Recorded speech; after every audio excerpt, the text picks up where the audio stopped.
ملائک ملک کی جمع ہے، اور ملک ملوک یہ عدم ولود کے معنی میں ہے، جن کے ہاں افزائش نہ ہو، ایک ہی دفعہ پیدا ہے، ایک ہی دفعہ مریں گے اگر مرے، دونوں قول ہے۔ درمیان میں نہ کوئی مرا ہے اور نہ جیا ہے۔ ہاں ملائک پر عوارض آتے ہیں، یتغیرون یمردون، بعضهم قالوا به وبعضهم انکروا،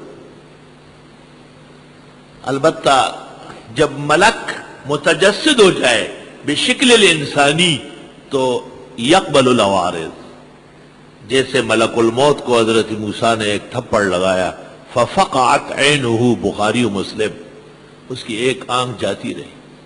مختے ہوا لو، میں روح قبض کرنے آیا، موسیٰ علیہ السلام دروازے سے نکلتے ہی ایک تھپڑ مارا، وہ سمجھے کہ کوئی اسرائیلی قبطی ڈرانے آیا ہے، کیونکہ انبیاء غیب دان نہیں ہے۔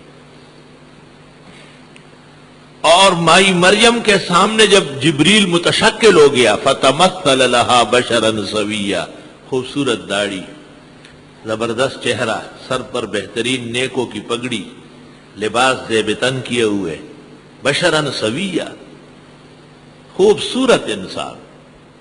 بغیر کپڑوں کے تو انسان خوبصورت نہیں، بدصورت ہوتا ہے۔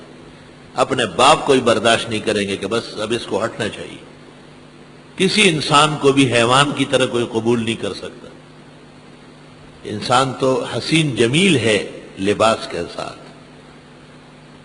یہ انسان کو روح سمجھے تو اس کا لباس اس کا جسد سمجھے،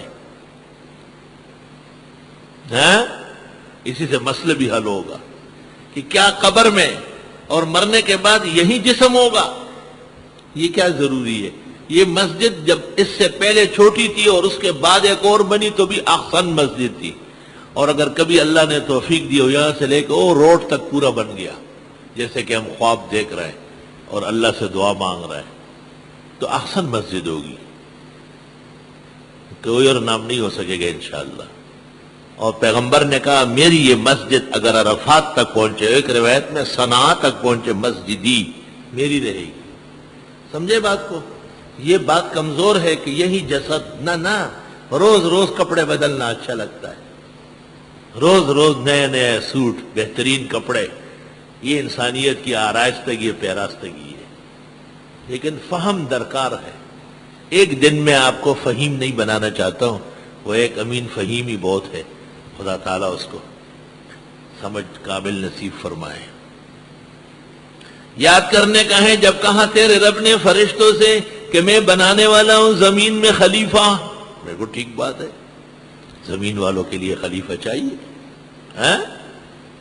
قالوا اتجعل فیہا من یفسد فیہا، خلیفہ کتنا ضروری ہے، خلیفے کا ہونا میں زیادہ بحث نہیں کر سکوں گا، وہ ہمارے سیاسی مولانا نے کر لی، سیاسی مولانا اس میں بہت آگے، اس کا میدان ہے۔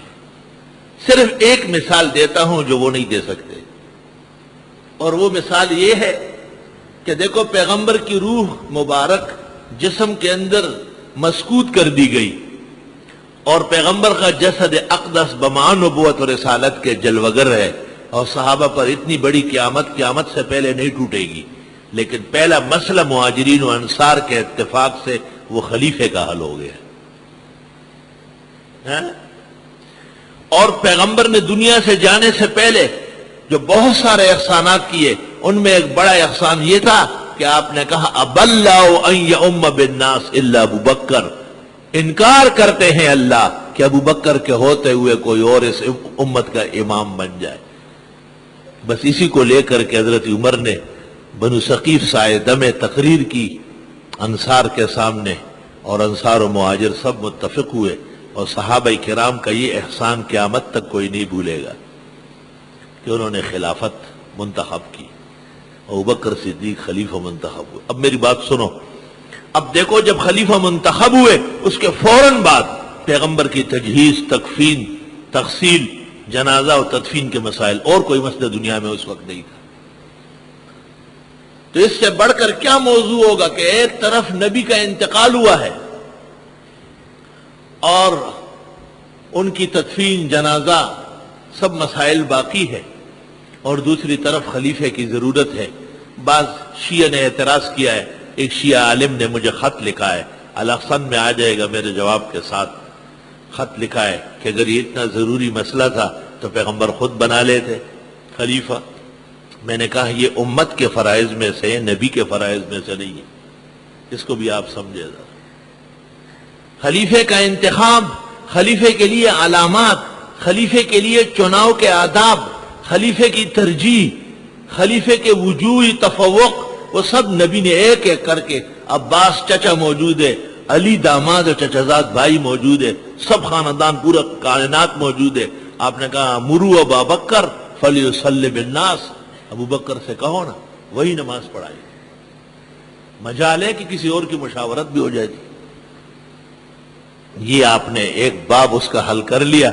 اب جن کا صحابہ پر یقین ہے عدل کا، اور حدیث پر اور قرآن پر پکا ایمان ہے، وہ سمجھ گئے، اور ان کا پہلا سالار حضرت عمر ہے، اور پھر مہاجرین و انصار ہے، اور ساری امت محمدیہ نے آج تک اس کو قبول کیا ہے کہ پہلا خلیفہ بعد وفات رسول اللہ صلی اللہ علیہ وسلم ہوا ابو بکر الصدیق، صدیق هذه الامہ، افضل الخلائق بعد النبی۔ تو رافضی نے مجھے خط لکھا ہے کہ آپ درس کے اندر یہ باتیں کرتے ہیں، تو مجھے یہ بتائیں کہ اگر یہ اتنا ضروری ہوتا تو میں نے اس کو یہی جواب دیا ہے کہ یہ فرائض امت میں سے ہے، یہ فرائض نبوت میں سے نہیں ہے۔ نبوت نے اس کے آداب بتائے ہیں، نبوت نے آداب بتائے کہ خلیفہ کیسا ہونا چاہیے۔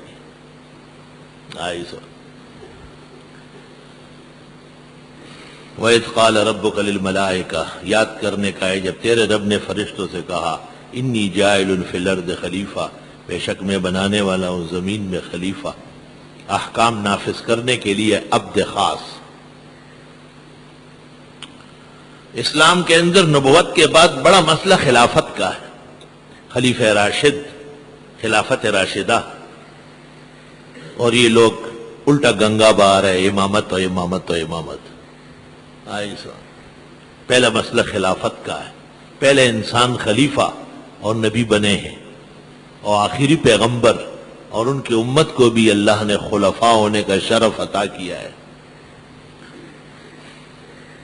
قالوا وتجعل فيها من يفسد فيها، فرشتوں نے کہا آپ بنانا چاہتے ہیں زمین میں ایک ایسے کو جو فساد مچائے اس میں، ويسفك الدماء، اور بہائے خون، دماء دم کی جمع، سفک يسفك بہانا، ونحن نسبح بحمدك ونقدس لك، اور ہم تسبیح کرتے ہیں، تیری حمد بھی اور تیری پاکی بھی بیان کرتے ہیں۔ یہ عجیب بات سنو، آدم علیہ السلام پر 3 اعتراضات کیے انہوں نے۔